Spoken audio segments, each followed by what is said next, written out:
ಗುರುವಾದಂತವನು ಹ್ಮ್ ಹೇಗೆ ಇರಬೇಕು ಅನ್ನುವ ಲಕ್ಷಣವನ್ನ ಹ್ಮ್ ಈ ಶ್ಲೋಕದಲ್ಲಿ ಹೇಳ್ತಾ ಬಂದ್ರು. ಹ್ಮ್ ಯಾಕೆಂದ್ರೆ ಹ್ಮ್ ಮೊದಲು ಗುರು ಪ್ರಥಮದಲ್ಲಿ ತಾನು ಆತ್ಮ ಜ್ಞಾನಿಯಾಗಿರಬೇಕು. ಹ್ಮ್ ಅಷ್ಟೇ ಅಲ್ಲದೆ ಹ್ಮ್ ಅಂತ ಆತ್ಮ ಜ್ಞಾನಿಗಳು ಎಲ್ಲರೂ ಗುರುಗಳು ಆಗಲಾರರು. ಹ್ಮ್ ಕಾರಣ ಹ್ಮ್ ಶಿಷ್ಯರಿಗೆ ಬರುವಂತ ಸಂಶಯಗಳಿಂದಲೂ ಹ್ಮ್ ಶಿಷ್ಯರು ಯಾಕೆ ಬರ್ತಾರಮ್ಮ ಗುರುವಿನ ಕಡೆ ಅಂದ್ರೆ ಹ್ಮ್ ಅನಂತ ಸಂಶಯಗಳಿಂದ ಅವರು ಗುರುವಿನಲ್ಲಿ ಬಂದಿರುತ್ತಾರೆ. ಕೇಳಿಸಮ್ಮ? ಕೇಳಿಸ್ತದೆ. ಮತ್ತು ಅನಂತ ರೀತಿಯ ಭ್ರಾಂತಿಯಿಂದ ಕೂಡ ಕೂಡಿರ್ತಾರಂತ. ಹೌದು.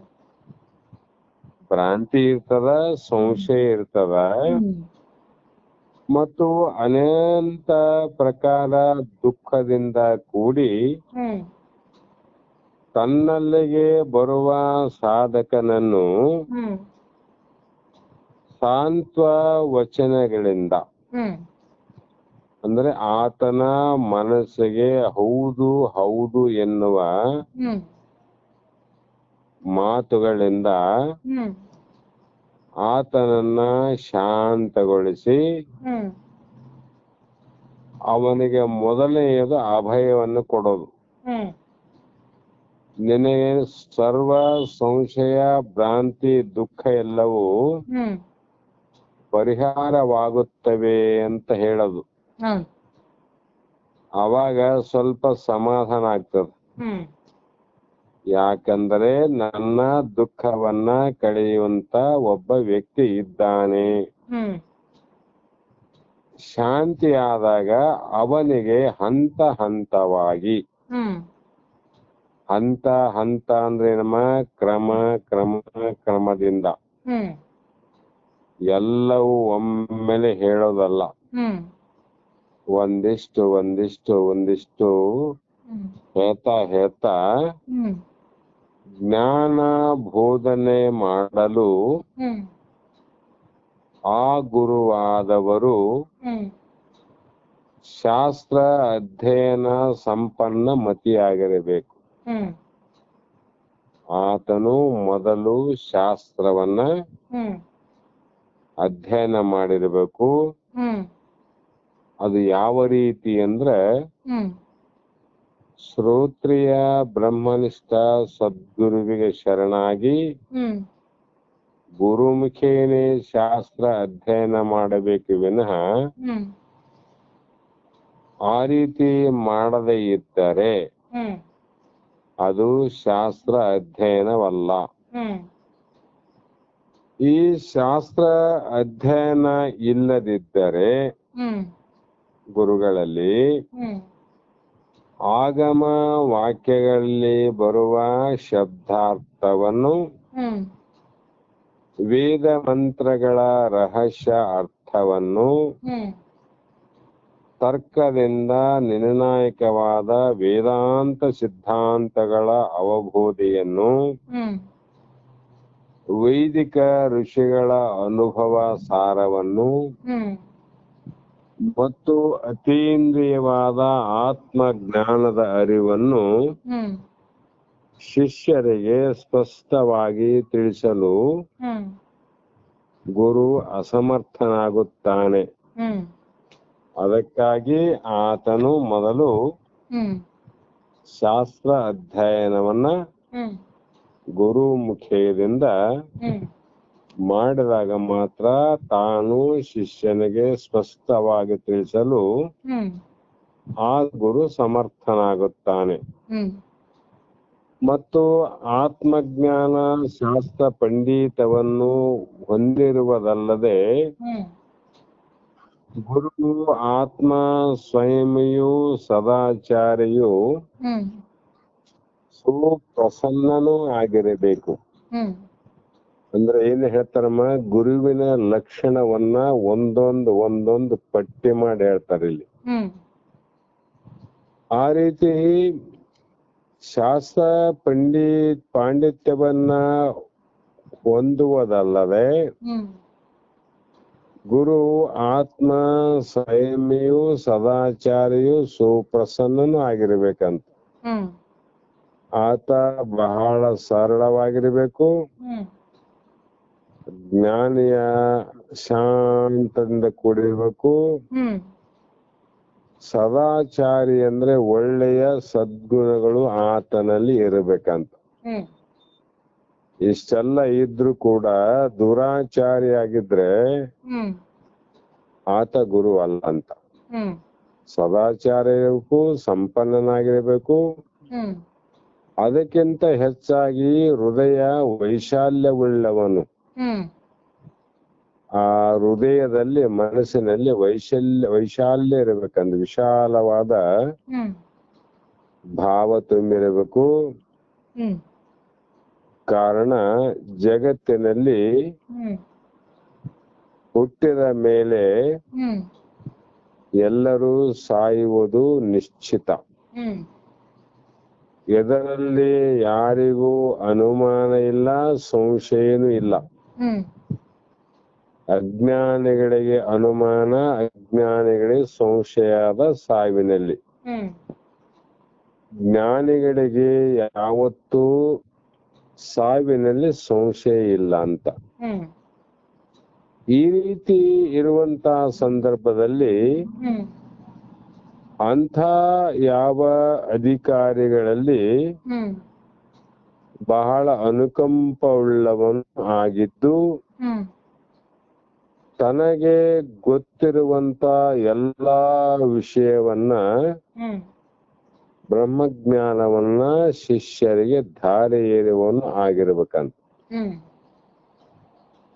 ಮತ್ತು ತನ್ನ ಬಳಿ ಬಂದು ಉಪದೇಶದ ಅನುಗ್ರಹಕ್ಕಾಗಿ ಬೇಡುತ್ತಿರುವ ಶಿಷ್ಯನಲ್ಲಿ ಹ್ಮ್ ಅತ್ಯಂತ ವಾತ್ಸಲ್ಯ ಇರ್ಬೇಕಂತ, ಪ್ರೇಮ ಇರ್ಬೇಕು ಅವನ ಮೇಲೆ.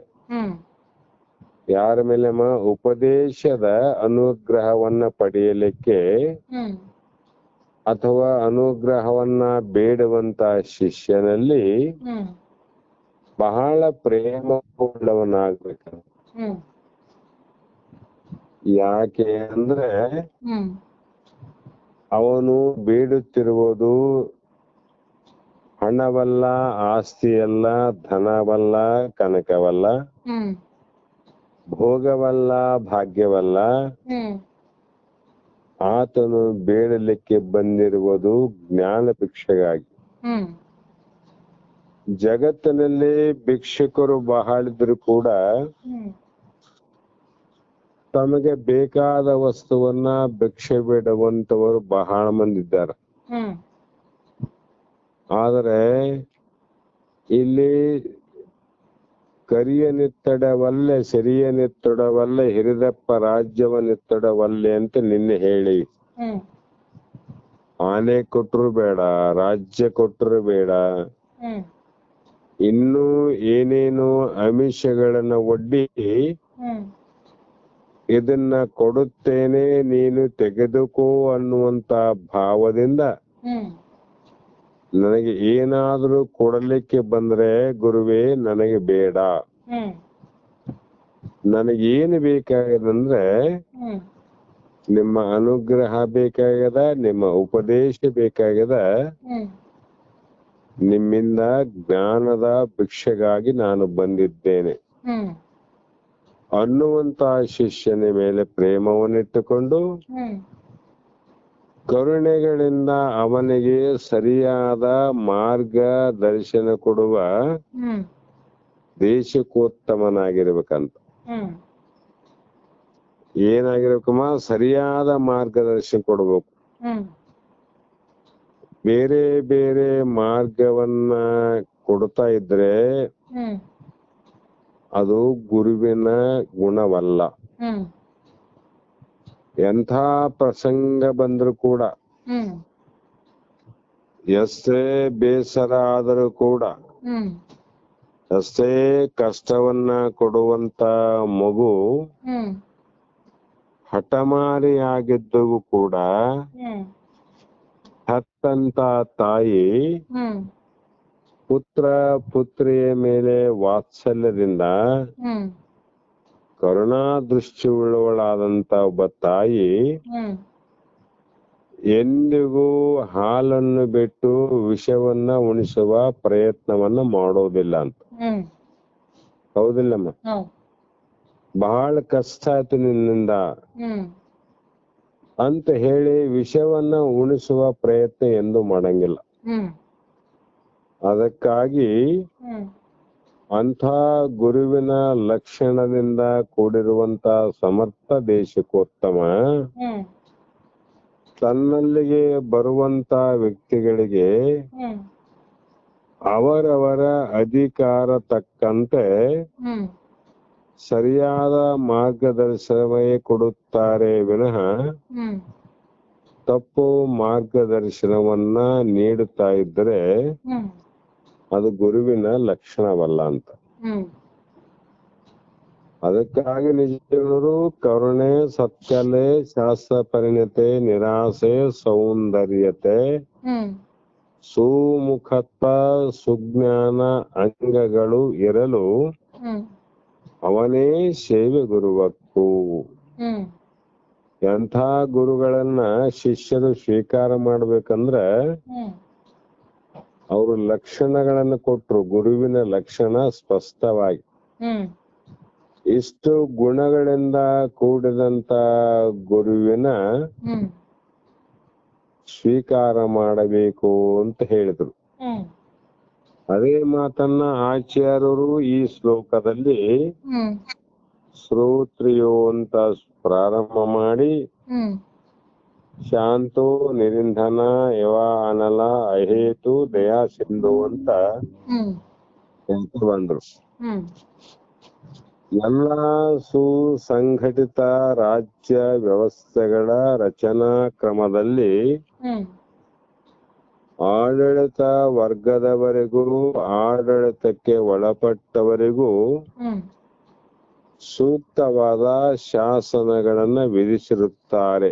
ಹ್ಮ್ ಪ್ರತಿಯೊಂದು ಜಗತ್ತಿನ ಯಾವುದೇ ಒಂದು ವ್ಯವಹಾರ, ಹ್ಮ್ ಯಾವುದೇ ಒಂದು ಹೊಸದಾದ ಪ್ರಾರಂಭದ ಸಂಸ್ಥೆಯಲ್ಲಿ ಹ್ಮ್ ಅಥವಾ ರಾಜ್ಯದ ರಾಜಕೀಯ ವ್ಯವಸ್ಥೆಗಳಲ್ಲಿ ಹ್ಮ್ ಆ ಒಂದು ವ್ಯವಸ್ಥೆಗಳ ರಚನಾ ಕ್ರಮದಲ್ಲಿ ಹ್ಮ್ ಡಾಕ್ಟರ್ BR ಅಂಬೇಡ್ಕರ್ ಸಾಹೇಬರು ಹ್ಮ್ ನಮ್ಮ ದೇಶದ ಸಂವಿಧಾನವನ್ನ ರಚನೆ ಮಾಡ್ಯಾರಮ್ಮ.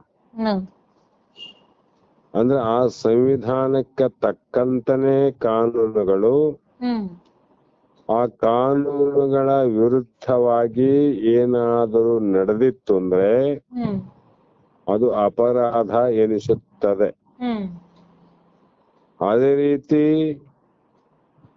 ಈ ಆಚಾರ್ಯರು, ಋಷಿಗಳು, ವೇದಗಳು, ಆಗಮಗಳು ಹ್ಮ್ ಯಾವ ಕಾನೂನುಗಳನ್ನ ವಿಧಿಸಿದಂತೆ ಹ್ಮ್ ಇಲ್ಲಿ ಶಾಸ್ತ್ರಗಳೇ ನಿಜವಾದ ಕಾನೂನುಗಳು, ಹ್ಮ್ ವೇದಗಳೇ ನಿಜವಾದ ಕಾನೂನುಗಳು. ಹ್ಮ್ ಈ ಕಾನೂನಿಗೆ ಎಲ್ಲರೂ ಒಳಪಟ್ಟಿರಬೇಕು. ಹ್ಮ್ ಶಿಷ್ಯಗೂ ಒಂದು ಕಾನೂನುಗಳು, ಗುರುವಿಗೂ ಒಂದು ಕಾನೂನು. ಹ್ಮ್ ಇದರಲ್ಲಿ ಒಂದು ವ್ಯತ್ಯಾಸವಾದರೆ ಹ್ಮ್ ಅಲ್ಲಿ ಏನಾಗ್ತದಮ್ಮ ಅಂದ್ರೆ ಹ್ಮ್ ಅನಂತ ಅನಾಹುತಕ್ಕೆ ಕಾರಣ ಆಗ್ತದೆ. ಹ್ಮ್ ಇದು ಆಧ್ಯಾತ್ಮಿಕ ವ್ಯವಸ್ಥೆಯ ರಚನಾ ಕ್ರಮದಿಂದ ಹ್ಮ್ ಪೂಜ್ಯ ಶ್ರೀ ಶಂಕರರು ಹ್ಮ್ ಯಥಾರ್ಥವಾದ ಗುರುವಿಗೆ ಹ್ಮ್ ಇರಬೇಕಾದ ವಿಶೇಷಣಗಳನ್ನು ಹ್ಮ್ ಮತ್ತು ಶಿಷ್ಯನಿಗೆ ಇರಬೇಕಾದ ಅರ್ಹತೆಗಳನ್ನ ಹ್ಮ್ ನಿಖರವಾಗಿ, ಹ್ಮ್ ಸ್ಪಷ್ಟವಾಗಿ ಹ್ಮ್ ತಿಳಿಸಿ ಹೇಳಿದ್ದಾರೆ. ಹ್ಮ್ ಬೇಕಾದವರು ಒಪ್ಪಬಹುದು, ಹ್ಮ್ ಬೇಡವಾದವರು ಬಿಡಬಹುದು. ಹ್ಮ್ ಒಪ್ಪಿದರೆ ಆಚಾರ್ಯರಿಗೆ ಏನು ಲಾಭ ಇಲ್ಲ, ಹ್ಮ್ ಒಪ್ಪದೇ ಇದ್ದರೆ ಆಚಾರ್ಯ ಶಂಕರರಿಗೆ ಏನು ನಷ್ಟ ಇಲ್ಲ. ಹ್ಮ್ ಇದೇ ಪ್ರಕಾರವಾಗಿ ವೇದಗಳಲ್ಲಿ ಶಾಸ್ತ್ರಗಳಲ್ಲಿ ಋಷಿಮುನಿಗಳು ಬೋಧಿಸಿದಂತ ಹ್ಮ್ ಶಿಷ್ಯನ ಲಕ್ಷಣಗಳು ಎಷ್ಟು ಮುಖ್ಯವೋ ಹ್ಮ್ ಅವೆಲ್ಲವೂ ಶಿಷ್ಯನಲ್ಲಿ ಇರಲೇಬೇಕಂತ ಅರ್ಥ. ಹ್ಮ್ ಅದೇ ಪ್ರಕಾರವಾಗಿ ಗುರುವಿಗೂ ಕೂಡ ಕೆಲವು ಕಾನೂನುಗಳನ್ನು ರಚನೆ ಮಾಡಿದ್ದಾರೆ. ಹ್ಮ್ ಶಿಷ್ಯನಿಗೆ ಕಾನೂನುಗಳು, ಗುರುವಿಗೆ ಕಾನೂನು. ಹ್ಮ್ ಆ ಕಾನೂನನ್ನ ತಪ್ಪಿ ನಡೆದಿದ್ದಾದರೆ ಹ್ಮ್ ಅದು ಸ್ವೀಕಾರಕ್ಕೆ ಯೋಗ್ಯವಲ್ಲ. ಹ್ಮ್ ಅದಕ್ಕೆ ಯಥಾರ್ಥವಾದ ಗುರು ಒಂದು. ಹ್ಮ್ ಅವ್ರು ಹೇಗಿರ್ತಾರಂದ್ರೆ ಬಹಳ ಕಷ್ಟ ಅಂತಾರ. ಹ್ಮ್ ನಿಜಗುಣದ ವಾಕ್ಯವನ್ನ ವಿಚಾರ ಮಾಡೋಕೆ ತಪ್ಪದೆ. ಹ್ಮ್ ಅರಿಯದ ಮೂಢನ ಪರಿಯುಳಿರ್ಪನು ನಿಜ ಬರೆದ ಮಹಾಪುರುಷನು ಹ್ಮ್ ತನ್ನ ಕುರುಹು ದೂರದೆ ಹ್ಮ್ ಎಲ್ಲರಂತೆ ಉಂಡು ಹುಟ್ಟು ಸಂಚರಿಪನು ಅಂತ ಹೇಳಿದ್ರು ಅವ್ರು. ಹ್ಮ್ ಅವ್ರು ಹೇಗಿರ್ತಾರಂದ್ರೆ ಯಥಾರ್ಥ ಅಂತ. ಹ್ಮ್ ಒಬ್ಬ ಹುಚ್ಚ ಇದ್ದಂಗೆ ಇರ್ಬೋದು, ಹ್ಮ್ ಅಥವಾ ಬೇರೆ ಬೇರೆ ರೀತಿ ಇರ್ಬೋದು. ಹ್ಮ್ ಒಟ್ಟಿನಲ್ಲಿ ಅಂಥ ಒಬ್ಬ ಸದ್ಗುರುವಿನಲ್ಲಿ ಹ್ಮ್ ಆಡಂಬರ ಇರುವುದಿಲ್ಲ ಅನ್ನುವುದನ್ನ ನಾವು ಅರ್ಥ ಮಾಡಬೇಕು. ಹ್ಮ್ ಯಾವುದೇ ಆಡಂಬರ ಇರಂಗಿಲ್ಲ. ಅವರು ಹ್ಮ್ ಯಾವುದನ್ನ ಹೆಚ್ಚಿಗೆ ತೋರಿಸುವಂತ ಪ್ರಯತ್ನ ಮಾಡೋದಿಲ್ಲ. ಹ್ಮ್ ಹೀಗೆ ಅರ್ಹತೆ ಉಳ್ಳವನು ಅಂತ ತಿಳಿಬೇಕು ಅಂತ ಇಲ್ಲಿ ಹೇಳ್ತಾ ಬಂದ್ರಮ್ಮ. ಹ್ಮ್ ಮತ್ತೆ ಮುಂದ ಏನ್ ಹೇಳ್ತಾರಂದ್ರೆ, ಹ್ಮ್ ಸಮಾರಾಧ್ಯ ಗುರುಂ ಭಕ್ತ ಪ್ರಹವ ಪ್ರಶ್ರಯ ಸೇವನೈ ಹ್ಮ್ ಪ್ರಸನ್ನಂ ತಮ ಅನುಪ್ರಾಪ್ಯ ಪೃಚ್ಛ್ಯಜ್ಞೆ ದೈವ್ಯಂ ಆತ್ಮನ ಅಂತ ಇಲ್ಲಿ ಪ್ರಶ್ನೆ ಮಾಡ್ತಾರಮ್ಮ. ಹ್ಮ್ ಅಂದ್ರೆ ತಮ್ ಗುರುಂ ಭಕ್ತ್ಯ ಹ್ಮ್ ಆರಾಧ್ಯ ಪ್ರಹವ ಹ್ಮ್ ಪ್ರಶ್ರಯ ಸೇವನೈ ಹ್ಮ್ ಪ್ರಸನ್ನತಂ ಹ್ಮ್ ಅನುಪ್ರಾಪ್ಯ ಹ್ಮ್ ಆತ್ಮನ ಹ್ಮ್ ಜ್ಞಾತವ್ಯಂ ಪುಚ್ಛೇತ ಅಂತ ಈ ಶ್ಲೋಕವನ್ನು ಹೇಳಿ, ಹ್ಮ್ ಇದರ ಅರ್ಥ ಏನು ಅಂದ್ರೆ, ಹ್ಮ್ ಈ ಸರ್ವ ಲಕ್ಷಣಗಳಿಂದ ಯಥಾರ್ಥವಾದ ಗುರು ಹ್ಮ್ ಇದ್ದಾಗ, ಹ್ಮ್ ಯಾಕಂದ್ರೆ ಇದ್ದಾಗ ನಮಗೆ ಹ್ಮ್ ಇಲ್ಲ ಅಂತ ಅರ್ಥ ಅಲ್ಲ. ಹ್ಮ್ ಬಹಳ ಜನ ಇದ್ದಾರಂತ ತಿಳಿದಲ್ಲ. ಹ್ಮ್ ಎಲ್ಲಿ ಇದ್ದಾರೋ ಹ್ಮ್ ಅಂಥ ಗುರುವನ್ನ ಭಕ್ತಿಯಿಂದ ಆರಾಧಿಸಿ, ಹ್ಮ್ ಇಲ್ಲಿ ತಂದ್ರು ನೋಡು, ಪೂಜೆಯನ್ನು ತಂದು ಆರಾಧಿಸಿ ಅಂದ್ರೆ ಪೂಜಿಸಿ, ಹ್ಮ್ ಭಕ್ತಿಯಿಂದ ಆರಾಧಿಸಿ. ಹ್ಮ್ ನಮ್ರತೆ ವಿನಯ ಸೇವೆ, ಹ್ಮ್ ಮನಸ್ಸು ಮತ್ತು ವಾಣಿಗೆ ಸಂಬಂಧ ಇತ್ತು ಅಂದ್ರೆ ಅದು ವಿನಯ ಅಂತ ಆಗ್ತದೆ. ಹ್ಮ್ ಮತ್ತು ನಮ್ರತೆ ಹ್ಮ್ ಅಷ್ಟಲ್ಲದೆ ಹ್ಮ್ ಮತ್ತೆ ಸೇವೆ ಅಂತ ಇಟ್ರ. ಹ್ಮ್ ಸೇವೆಯಲ್ಲಿ ಹ್ಮ್ 4 ಭಾಗ. ಹ್ಮ್ ಅಂಥ 4ರಲ್ಲಿ ಹ್ಮ್ ಯಾವುದಾದರೂ ಸೇವೆಯನ್ನ ಮಾಡಿ ಹ್ಮ್ ಇವುಗಳಿಂದ ಪ್ರಸನ್ನನಾದ ಅವನನ್ನು ಹ್ಮ್ ಗುರುವಿಗೆ ಆಪ್ತ ಅಂಗ ಸ್ಥಾನ ಸದ್ಭಾವಂತ ಸೇವೆಗಳವಮ್ಮ. ಹ್ಮ್ ಯಾಕೆ ಸೇವೆ ಮಾಡಬೇಕು ಆತನಿಗೆ ಅಂತಂದ್ರೆ, ಹ್ಮ್ ಆತ ಯಾವಾಗಲೂ ಅಂಥ ಸದ್ಗುರು ಹ್ಮ್ ಸೇವೆಗಳಿಗೆ ಆತ ಏನ ಪ್ರಸನ್ನನಾಗುತ್ತಾನೆ ವಿನಃ ಹ್ಮ್ ಈಗಿನ ಕಾಲದಂತೆ ಹ್ಮ್ ಹಣವನ್ನ ಬಂಗಾರವನ್ನ ಬೆಳ್ಳಿ ಆಸ್ತಿಯನ್ನ ಹ್ಮ್ ಕೊಟ್ಟರೆ ಹ್ಮ್ ಪ್ರಸನ್ನನಾಗ್ತಕ್ಕಂತ ಗುರುಗಳ ಸಂಖ್ಯೆ ಜಗತ್ತಲ್ಲಿ ಬಹಳ. ಹ್ಮ್ ಅವ್ರಿಗೆ ಏನಮ್ಮ ಅಂದ್ರೆ ಶಿಷ್ಯರ ಕಡೆಯಿಂದ ಏನ್ ಸೇವೆ ಬೇಕಾಗಿಲ್ಲ. ಹ್ಮ್ ಶಿಷ್ಯರಲ್ಲಿ ಭಕ್ತಿ ನೋಡಂಗಿಲ್ಲ, ಹ್ಮ್ ಶಿಷ್ಯರ ಭಾವವನ್ನು ಕೂಡ ವಿಚಾರ ಮಾಡಂಗಿಲ್ಲ. ಹ್ಮ್ ಅವರು ಹೆಚ್ಚಾಗಿ ಅಂದ್ರೆ ಎಲ್ಲರೂ ಅಂತ ಅರ್ಥ ಮಾಡಂಗಿಲ್ಲ. ಹ್ಮ್ ಬಹಳಷ್ಟು ಜನ ಅಂದ್ರೆ ತಪ್ಪಲ್ಲ, ಹ್ಮ್ ಕೆಲವೇ ಕೆಲವು ವ್ಯಕ್ತಿಗಳು ಮಾತ್ರ ಹ್ಮ್ ಈ ಶಾಸ್ತ್ರ ಸಂಬಂಧವಾದ ಕಾನೂನುಗಳ ಅಡಿಯಲ್ಲಿ ನಡೆಯುವಂತವರು ಕೆಲವೇ ಕೆಲವು ವ್ಯಕ್ತಿಗಳು. ಹ್ಮ್ ಕಾನೂನು ಬಾಹಿರವಾಗಿ ನಡೆಯುವಂತ ಬಹಳಷ್ಟು ಗುರುಗಳ ಸಂಖ್ಯೆ ಇದೆ ಈಗ. ಹ್ಮ್ ಅವರು ಭಕ್ತಿ, ಅವರು ಶ್ರೀಮಂತರು ಭಕ್ತಿ ಮಾಡಂಗಿಲ್ಲ. ಅವರು ಹ್ಮ್ ಅವರು ಸೇವೆ ಅಂದ್ರೆ ಆ ಸೇವೆ ಮಾಡಂಗಿಲ್ಲ. ಅವ್ರು ಹ್ಮ್ ಬೇಕಾದ್ರೆ ಇಷ್ಟು ದುಡ್ಡು ಕೊಟ್ಟು ಕಡೆಗೆ ಹಾಕ್ತಾರ, ಹ್ಮ್ ಮತ್ತೆ ನಮಸ್ಕಾರ ಮಾಡಿ ಕಡೆಗೆ ಹಾಕ್ತಾರ. ಹ್ಮ್ ಆದ್ರೆ ಸೇವೆಯನ್ನ ಮಾಡಲಿಕ್ಕೆ ಒಪ್ಪಲಾರದಂತ ಶಿಷ್ಯರು ಬಹಳ.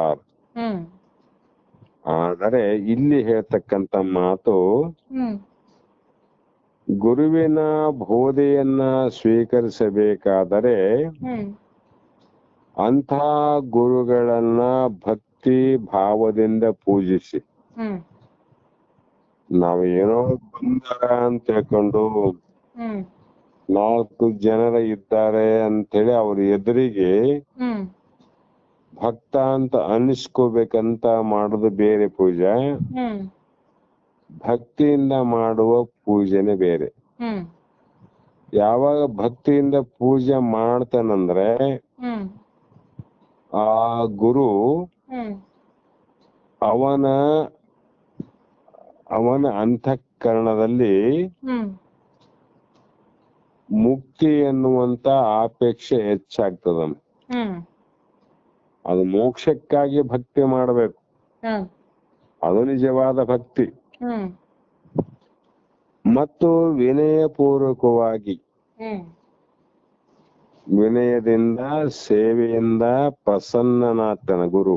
ಹ್ಮ್ ಭಕ್ತಿಗೆ ಮತ್ತು ವಿನಮ್ರತೆಗೆ ಮತ್ತು ಸೇವೆಗಳಿಗೆ ಹ್ಮ್ ಗುರುಗಳು ಪ್ರಸನ್ನನಾಗ್ತಾರೆ ವಿನಃ ಹ್ಮ್ ಬೇರೆ ಯಾವುದನ್ನ ಕೊಟ್ಟರೂ ಗುರುಗಳು ಪ್ರಸನ್ನ ಆಗುವುದಿಲ್ಲ. ಹ್ಮ್ ಯಾರ ಮುಂದ್ರೆ ಯಥಾರ್ಥವಾದ ಗುರುಗಳು, ಹ್ಮ್ ಶ್ರೋತ್ರಿಯ ಬ್ರಹ್ಮನಿಷ್ಠ ಲಕ್ಷಣ ಇರುವಂತವರು, ಹ್ಮ್ ಭಕ್ತಿ ಭಾವಕನುಕೂಲನೇ ಗುರು ಶಂಭುಲಿಂಗ.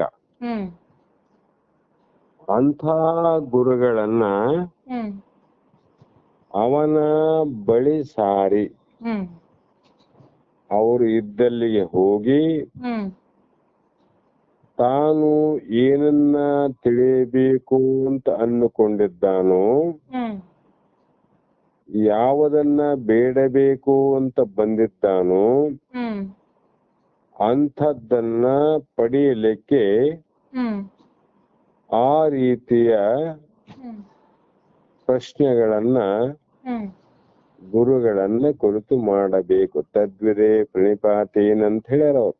ಹ್ಮ್ ಈ ರೀತಿ ಶಿಷ್ಯನು ತನ್ನ ಮನಸ್ಸನ್ನ ಸಿದ್ಧಪಡಿಸಿಕೊಂಡು ಹ್ಮ್ ಗುರುವಿನೊಡನೆ ನಡೆಸುವ ಚರ್ಚೆ, ಹ್ಮ್ ವಿಚಾರ ವಿಮರ್ಶೆಗಳೆಲ್ಲ ವ್ಯರ್ಥವಾಗುವವು. ಹ್ಮ್ ಯಾಕಂದ್ರೆ ಈ ಬೇರೆ ಉದ್ದೇಶವನ್ನ ಇಟ್ಟುಕೊಂಡು ಬಂದು ಹ್ಮ್ ಪ್ರಶ್ನೆಯನ್ನ ಮಾಡಿದರೆ ಹ್ಮ್ ಆ ಎಲ್ಲಾ ಪ್ರಶ್ನೆ ಚರ್ಚೆ ವಿಚಾರಗಳೆಲ್ಲವೂ ಹ್ಮ್ ವ್ಯರ್ಥವಾಗುವ ವಿನಃ ಹ್ಮ್ ಸಾರ್ಥಕವಾಗಲಾರವು. ಹ್ಮ್ ಕಾರಣ ಆಧ್ಯಾತ್ಮಿಕ ಉಪದೇಶವು ಹ್ಮ್ ಸಮಯವನ್ನ ಕಳೆಯುವುದಕ್ಕಾಗಿ ಹ್ಮ್ ಮಾಡುವ ಕುತೂಹಲದ ಒಂದು ಪ್ರಯೋಗ ಇದು ಅಲ್ಲ. ಹ್ಮ್ ಕೆಲವರು ಎಲ್ಲಾನ ಹೋದಾಗ ಹ್ಮ್ ಸುಮ್ಮನೆ ಕಾಲ ಹರಣ ಮಾಡ್ಲಿಕ್ಕೋಸ್ಕರವಾಗಿ ಹ್ಮ್ ಎಲ್ಲೋ ಒಂದ್ ತಾಸು ಸತ್ಸಂಗ, ಹ್ಮ್ ಒಂದ್ ತಾಸು ಧ್ಯಾನ, ಹ್ಮ್ ಎಲ್ಲೋ ಒಂದು ತಾಸು ಒಂದೊಂದು ದಿನ ಎಲ್ಲೆಲ್ಲೋ ಮಾಡಿ ಬರೋದು ಹ್ಮ್ ಇದು ಕಾಲಹರಣಕ್ಕಾಗಿ. ಹ್ಮ್ ಹೊತ್ತು ಹೋಗೋದಿಲ್ಲಪ್ಪ, ಸ್ವಲ್ಪ ಗುಡಿ ಕಡೆ ಹೋಗಿ ಬರೋಣ, ಹ್ಮ್ ಟೈಮ್ ಪಾಸ್ ಆಗ್ತಿಲ್ಲ ಅಲ್ಲಿ ಶಾಸ್ತ್ರಕ್ಕೆ ಹೋಗೋಣ, ಹ್ಮ್ ಇನ್ನು ಬೇರೆ ಉದ್ದೇಶವನ್ನಿಟ್ಟುಕೊಂಡು ಹ್ಮ್ ಗುರುಗಳಿಗೆ ಹ್ಮ್ ಶರಣಾಗತನಾಗುವುದು ಹ್ಮ್ ಇದು ಕುತೂಹಲದ ಪ್ರಯೋಗವಲ್ಲ.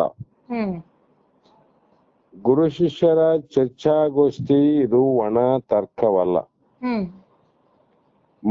ಮತ್ತು ವಿತ್ತಂಡವಾದವಲ್ಲ. ಹ್ಮ್ ಆತ್ಮ ನಿಷ್ಠೆಯಿಂದ ಮಿಡಿಯುತ್ತಿರುವ ಗುರುವಿನ ಹೃದಯದಿಂದ ಹ್ಮ್ ಹೊರಹೊಮ್ಮುವ ಉಪದೇಶ ವಾಕ್ಯಗಳನ್ನು ಹ್ಮ್ ಶಿಷ್ಯನು ಶ್ರದ್ಧೆಯಿಂದ ಆಲಿಸಿ ಹ್ಮ್ ಬುದ್ಧಿಯಿಂದ ಗ್ರಹಿಸುವ ಹ್ಮ್ ಅತ್ಯಂತ ಮುಖ್ಯವಾದ ಅಮೃತ ಗಳಿಗೆಯದು ಅಂತ. ಹ್ಮ್ ಅದಕ್ಕೆ ಅಮೃತ ಗಳಿಗೆ ಅಂತ ಕರೆದಾರಮ್ಮ. ಹ್ಮ್ ಇವು ಬೇರೆ ಅಮೃತಗಳಿಗೆ. ಹ್ಮ್ ಎಲ್ಲಾ ಹೊಸ ಮನೆ ಕಟ್ಟಿಸ್ತೀವಿ, ಹ್ಮ್ ಎಲ್ಲರೂ ತಳಬಾಗಿಲೆಯನ್ನು ಅಮೃತ ಗಳಿಗೆಯಲ್ಲಿ ಇಡ್ತೀವಿ, ಹ್ಮ್ ಅಮೃತ ಗಳಿಗೆಯನ್ನು ನೋಡಿ ಗೃಹ ಪ್ರವೇಶ ಮಾಡ್ತೀವಿ, ಹ್ಮ್ ಅಮೃತ ಗಳಿಗೆಯನ್ನ ಗುರುವಿನ ಪಾದವನ್ನ ಇಡಿಸ್ತೀವಿ, ಹ್ಮ್ ಎಲ್ಲ ಮಾಡ್ತೀವಿ, ಇಲ್ಲ ಅಂತ ಅರ್ಥ ಅಲ್ಲ, ಹ್ಮ್ ಮಾಡಬಾರದಂತನೂ ಅಲ್ಲ. ಹ್ಮ್ ಆದ್ರೆ ಅಮೃತ ಗಳಿಗೆ ಅಂದ ಮೇಲೆ ಹ್ಮ್ ನಾವು ಹೊಸ ಮನೆ ಕೆಡಿಸಿ ಮನೆ ಒಳಗೆ ಹೋದ್ಮೇಲೆ ಹ್ಮ್ ಆ ಮನೆಯಿಂದ ಮತ್ತೆ ಹೆಣ ಹೊರಗೆ ಹೋಗ್ಬಾರದು, ಹ್ಮ್ ಅಂದ್ರೆ ಯಾರು ಸಾಯಬಾರದು ಅಂತ ಅರ್ಥ. ಹ್ಮ್ ಜಗತ್ತಿನಲ್ಲಿ ಎಲ್ಲಿಯಾದ್ರೂ ಇಂಥ ಘಟನೆ ನಡೆದದೇನಂದ್ರೆ ಹ್ಮ್ ಎಲ್ಲೂ ಕಂಡಿಲ್ಲಮ್ಮ. ಹ್ಮ್ ಅಮೃತಗಳಿಗೆ ನೋಡದೆ ಮತ್ತೆ ಹೆಣ ಹೋಗದೆ ಹ್ಮ್ ಅಂದ್ರೆ ಇದು ನಿಜವಾದ ಅಮೃತಗಳಿಗೆ ಅಲ್ಲ. ಹ್ಮ್ ಅಂಥಪ್ಪ ಗುರುವಿನ ಇಂಥಪ್ಪ ಶಿಷ್ಯ ಹ್ಮ್ ಸೇವಾದಿಗಳಿಂದ ಆತನನ್ನ ಪ್ರಸನ್ನಗೊಳಿಸಿ ಹ್ಮ್ ಆತನ ಹೃದಯದಿಂದ ಹೊರಬರುವ ಉಪದೇಶ ವಾಕ್ಯಗಳನ್ನ ಹ್ಮ್ ಶಿಷ್ಯ ವಿಶ್ವಾಸದಿಂದ ಆಲಿಸಿ ಹ್ಮ್ ಬುದ್ಧಿಯಿಂದ ಗ್ರಹಿಸುವ ಸಮಯ ಏನಿದೆ ಹ್ಮ್ ಆ ಸಮಯವೇ ಅಮೃತಗಳಿಗೆ. ಹ್ಮ್ ಈ ರೀತಿ ಆ ಶಾಂತ ವಾತಾವರಣದಲ್ಲಿ ಹ್ಮ್ ಗುರು ಶಿಷ್ಯರ ಮನಸ್ಸುಗಳು ಒಂದೇ ಸ್ಥಿತಿಯಲ್ಲಿ ಕೂಡಿರ್ಬೇಕು. ಹ್ಮ್ ಗುರು ಶಿಷ್ಯರ ಮನಸ್ಸೇನಮ್ಮ ಅಂದ್ರೆ ಹ್ಮ್ ಒಂದೇ ಶ್ರುತಿ ಅಂದ್ರ ಅವ್ರು, ಹ್ಮ್ ಅಂದ್ರೆ ಒಂದೇ ಮಾರ್ಗದಲ್ಲಿ ನಡೀತಾ ಇರಬೇಕು. ಹ್ಮ್ ಶಿಷ್ಯಗ ಮುಕ್ತಿ ಬೇಕಾಗಿರಬೇಕು, ಹ್ಮ್ ಅದನ್ನ ಪ್ರಾಪ್ತಿ ಮಾಡುವ ಪ್ರಯತ್ನ, ಅದನ್ನ ಪಡಿಬೇಕಂತ ಅಪೇಕ್ಷೆ ಶಿಷ್ಯಗಿರಬೇಕು, ಹ್ಮ್ ಅದನ್ನ ನೀಡಬೇಕು ಅನ್ನುವಂತ ಅಪೇಕ್ಷೆ ಗುರುವಿನಲ್ಲಿರ್ಬೇಕು. ಹ್ಮ್ ಇಬ್ಬರದು ಒಂದೇ ಆಯ್ತಲ್ಲಮ್ಮ. ಹೌದು. ಶಿಷ್ಯನಿಗೆ ಬೇಕಾದದು ಮುಕ್ತಿ, ಹ್ಮ್ ಗುರು ಹೇಳೋದು ಅದೇ ಯುಕ್ತಿ. ಹ್ಮ್ ಈ ರೀತಿ ಹ್ಮ್ ಆ ಗುರುವು ಜ್ಞಾನಗೀತೆಯನ್ನ ಆಡಿ ಹ್ಮ್ ಶಿಷ್ಯನಿಗೆ ಅದರ ಸುಧೆಯನ್ನ ಉಣಿಸುವ ರಸನಿಮಿಷ ಅಂತದ್ದು. ಹ್ಮ್ ಈ ಹೊರಗಡೆ ಆಡುವಂತ ಗೀತೆಗಳು ಬೇರೆಮ್ಮ, ಹ್ಮ್ ಆದರೆ ಗುರುವಿನ ವಚನ ಅನ್ನುವಂಥದ್ದು ಜ್ಞಾನ ಗೀತೆ ಅಂತದ್ದು. ಹ್ಮ್ ಸೂರ್ಯನ ಉತ್ಪತ್ತಿ ಉದಯ ಆದಾಗ ಆತ ಪ್ರಕಾಶವೇ ಅದರ ಧರ್ಮ ಅಂತ. ಹ್ಮ್ ಪ್ರಕಾಶವೇ ಪ್ರಕಾಶ. ಹ್ಮ್ ಅದೇ ಗುರುವಿನ ಮಾತು ಅದು ಜ್ಞಾನಗೀತೆ ಆಗಿರಬೇಕು. ಹ್ಮ್ ಅದರ ಸುಧೆ ಅಂದ್ರೆ ಅದರ ಹ್ಮ್ ಆನಂದವನ್ನ ಉಣಿಸುವ ಒಂದು ಅದ್ಭುತವಾದ ರಸನಿಮಿಷ ಅಂತ. ಹ್ಮ್ ಆ ಕ್ಷಣಕ್ಕಾಗಿ ಶಿಷ್ಯನು ಕಾಯುತ್ತಿರಬೇಕು. ಹ್ಮ್ ಆದ್ದರಿಂದಲೇ ಶಿಷ್ಯನು ಗುರುವನ್ನು ಸಮೀಪಿಸಬೇಕಾದರೆ ಹ್ಮ್ ಅವನು ಹೊಂದಿರಬೇಕಾದ ಹ್ಮ್ ವಿನಯ ಮತ್ತು ಭಕ್ತಿಗಳ ಬಗ್ಗೆ ಹ್ಮ್ ಶಂಕರರು ಹ್ಮ್ ಅಷ್ಟು ಹ್ಮ್ ಒತ್ತಿ ಒತ್ತಿ ಹೇಳುವಂತ ಮಾತಿದು. ಹ್ಮ್ ಯಾಕೆಂದರೆ ಶಿಷ್ಯನು ಭಕ್ತಿಯಿಂದ ಗುರುವಿನ ಸನ್ನಿಧಿಗೈದು ಹ್ಮ್ ಹೆಂಗ ಹೋಕಮ ಗುರುವಲ್ಲಿಯೇ ಭಕ್ತಿಯಿಂದ ಅಂದ್ರು. ಹೌದು. ದೇವರಲ್ಲಿ ಹೋಗ್ಬೇಕಾದ್ರೆ ಹಣ್ಣು ಹಂಪಲು ಕಾಯಿ ಊದುಬತ್ತಿ ಬೇಕು. ಹ್ಮ್ ಮತ್ತ ಬೀಗರ ಮನೆಗೆ ಹೋಗ್ಬೇಕಾದ್ರೆ ಹ್ಮ್ ಬ್ರೆಡ್ ಬಿಸ್ಕೆಟ್ ಏನಾದ್ರೂ ತಗೊಂಡ್ ಹೋಗ್ತೀವಿ. ಹ್ಮ್ ಆದ್ರೆ ಗುರುವಿನಲ್ಲಿಗೆ ಹೋಗ್ಬೇಕಾಗಿತ್ತು ಅಂದ್ರೆ ಹ್ಮ್ ಮೊದಲು ಭಕ್ತಿಯನ್ನು ಇಟ್ಟುಕೊಂಡು ಹೋಗ್ಬೇಕಂತ. ಹ್ಮ್ ನೀನ್ ಆಮೇಲೆ ಏನಾದ್ರು ಮಾಡ್ರಿಲ್ಲ ಅಂತಲ್ಲ, ಮೊದಲು ಭಕ್ತಿ. ಹ್ಮ್ ಆ ಭಕ್ತಿ ಇದ್ದವು ಎಲ್ಲವೂ ಮಾಡಿಸ್ತಾವ. ಹೌದು. ಭಕ್ತಿ ಇದ್ದಾಗ ಗುರುವಿನಲ್ಲಿ ಹೇಗೆ ಹೋಗ್ಬೇಕು, ಹ್ಮ್ ಏನು ತಗೊಂಡು ಹೋಗ್ಬೇಕು, ಹ್ಮ್ ವಿಚಾರ ತನ್ನಷ್ಟಕ್ಕೆ ತಾನೇ ಹೊಳೆಯುತ್ತವೆ. ಆ ಪ್ರಶ್ನೆ ಬೇರೆ. ಹ್ಮ್ ಗುರುವಿನ ಶಿಷ್ಯನು ಭಕ್ತಿಯಿಂದ ಗುರುವಿನ ಸನ್ನಿಧಿಗೈದು ಹ್ಮ್ ಮತ್ತ ಗುರುಗಳಲ್ಲಿ ಕಂಬ ನಿಂತಂಗ ನಿಲ್ಲಬಾರದು.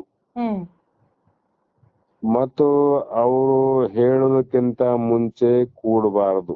ಹ್ಮ್ ಅವರಿಗೆ ದೀರ್ಘ ದಂಡ ಪ್ರಣಾಮವನ್ನ ಮಾಡಿ ಹ್ಮ್ ಅವನನ್ನು ಶುಶ್ರೂಷೆ ಸೇವೆಗಳಿಂದ ಹ್ಮ್ ಪ್ರಸನ್ನನಾಗುವಂತೆ ಮಾಡಬೇಕು.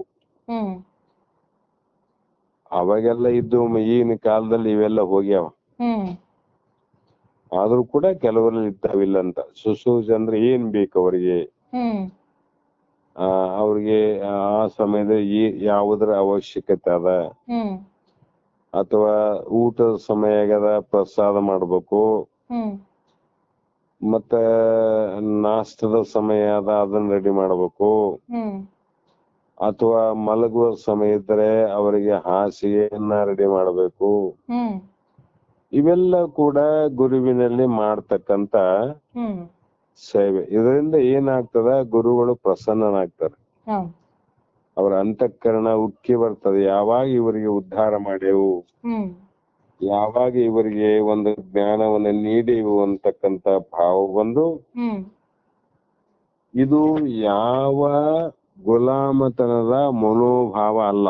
ಹ್ಮ್ ಇಷ್ಟೆಲ್ಲ ಮಾಡಿದ್ರೆ ಒಬ್ಬ ವ್ಯಕ್ತಿಗೆ ಗುಲಾಮರಾಗ್ತೀವಿ ಅಂತಕ್ಕಂತ ಭಾವ ಮನಸ್ಸಿನಲ್ಲಿ ಬರಬಾರದು. ಹ್ಮ್ ಹೃದಯ ಮನಸ್ಸುಗಳ ಸುತಿಗೂಡಿದ ಹ್ಮ್ ಸಮ್ಮಿಳನವಿಲ್ಲದಿದ್ದರೆ ಆಧ್ಯಾತ್ಮ ವಿಚಾರದಲ್ಲಿ ಹ್ಮ್ ಆತ್ಮಾನುಭವದ ನಿಕಟ ವಿನಿಮಯವು ಸಾಧ್ಯವಿಲ್ಲ.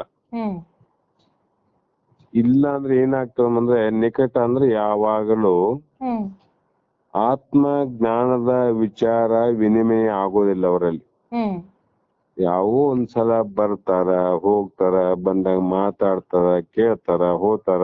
ಹ್ಮ್ ಆದ್ರೆ ನಿಜವಾದ ಆತ್ಮ ತತ್ವದ ವಿನಿಮಯ ಅವರಿಗೆ ಇವರಿಗೆ ಆಗೋದಿಲ್ಲ ಅಂತ. ಹ್ಮ್ ಆದ್ದರಿಂದಲೇ ವೇದಾಂತದಲ್ಲಿ ಹ್ಮ್ ಗುರು ಶಿಷ್ಯರ ಸಂಬಂಧಕ್ಕೆ ಅಷ್ಟು ಹ್ಮ್ ಪ್ರಾಮುಖ್ಯತೆಯನ್ನ, ಪ್ರಾಶಸ್ತ್ಯವನ್ನ ಕೊಡಲಾಗಿದೆ. ಹ್ಮ್ ಈ ಗುರು ಶಿಷ್ಯರ ಈ ವಿಶೇಷ ಸಂಬಂಧ ಹ್ಮ್ ಈಗಿನ ಕಾಲದ ವಿದ್ಯಾರ್ಥಿಗಳಿಗೆ ಅರ್ಥವಾಗುವುದು ಕಷ್ಟ. ಹ್ಮ್ ಈಗಿನ ಕಾಲದಲ್ಲಿ ಇದು ಅರ್ಥನೇ ಆಗೋದಿಲ್ಲಮ್ಮ. ಹೌದು. ಯಾಕೆ ಗುರುವಿನಲ್ಲಿ ಈ ಪ್ರಕಾರ ಶಿಷ್ಯ ನಡಿಬೇಕು, ಹ್ಮ್ ಇದಕ್ಕೆ ಕಾರಣ ಏನು ಅಂತ ವಿಚಾರ ಮಾಡ್ಲಿಕ್ಕೆ ಹೋಗೋದಿಲ್ಲ ಅವರು. ಹ್ಮ್ ಅದನ್ನು ತಿಳಿಸಿದರೂ ಅವರಿಗೆ ನಂಬಿಕೆ ಬರೋದಿಲ್ಲ. ಹ್ಮ್ ಕಾರಣ ಹ್ಮ್ ಅಂಥವರು ದೂರವಾಣಿಯ ಮೂಲಕವೇ ಗುರುವನ್ನ ಸಂಪರ್ಕಿಸಿ ಹ್ಮ್ ಸಂಭಾಷಣೆಯನ್ನು ನಡೆಸಿ ಹ್ಮ್ ಜೀವನದ ಗುರಿ ಮತ್ತು ಅದನ್ನು ಹೊಂದುವ ಹ್ಮ್ ರೀತಿ ನೀತಿಗಳನ್ನೆಲ್ಲ ಒಡನೆಯೇ ತಿಳಿದುಕೊಳ್ಳುವಂತಿರಬೇಕು. ಹ್ಮ್ ತಕ್ಷಣವೇ ಅವರಿಗೆ ಹ್ಮ್ ಗುರುಗಳಿಂದ ಹ್ಮ್ ಎಲ್ಲವನ್ನ ಸಿಕ್ಕಿರ್ಬೇಕಮ್ಮ. ಹ್ಮ್ ಈ ಪ್ರಕಾರದ ವ್ಯಕ್ತಿಗಳು ಬಹಳ ಜನರ ಹ್ಮ್ ಆದ ಕಾರಣ ಹ್ಮ್ ಅಂತ ಗುರು ಹ್ಮ್ ಲಕ್ಷಣದಿಂದ ಕೂಡಿರ್ಬೇಕು, ಸಮರ್ಥನಾಗಿರ್ಬೇಕು, ಯಥಾರ್ಥವಾಗಿರ್ಬೇಕು.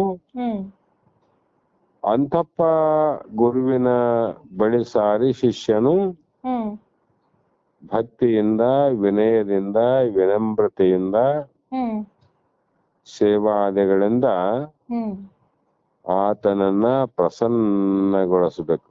ಹ್ಮ್ ಆವಾಗ ಆತನ ಹೃದಯದಿಂದ ಬರುವಂತ, ಮನತುಂಬಿ ಬರುವಂತ ಮಾತುಗಳನ್ನ ಹ್ಮ್ ತಾನು ಗ್ರಹಿಸುವಂತ, ಹ್ಮ್ ತಿಳಿದುಕೊಳ್ಳುವಂತ ಹ್ಮ್ ವಿಚಾರದಿಂದ ಕೂಡಿರ್ಬೇಕು.